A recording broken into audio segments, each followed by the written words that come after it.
Ayan mga guys, nahulog na nga ang isang truck. Hindi siguro nakita ang linya ng kalsada. Ang laki-laki, sa gilid talaga dumaan siya. Ayun tuloy, hihilahin siya ng green na truck para makuha.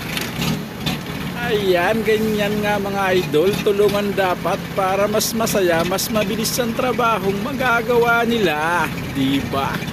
Napakaganda. Bayanihan lang talaga. Kahit naman siguro sa inyo gagawin nyo to, pero napapagod na ako. Panoorin nyo na lang hanggang dulo mga tropa ko. Babayu.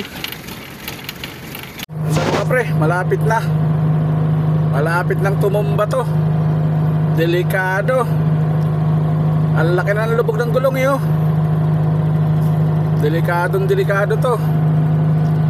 Kurbada kasi. Mahirap mag-atak kurbada eh. Pero kung diretso lang to, mabilis lang sana eh. Hirap din ang bako ko kasi maliit lang to eh. Paano kaya gagawin dito mga tol? Comment naman kung sino nakakaalam dyan. Syempre samahan nyo na ng puso naman.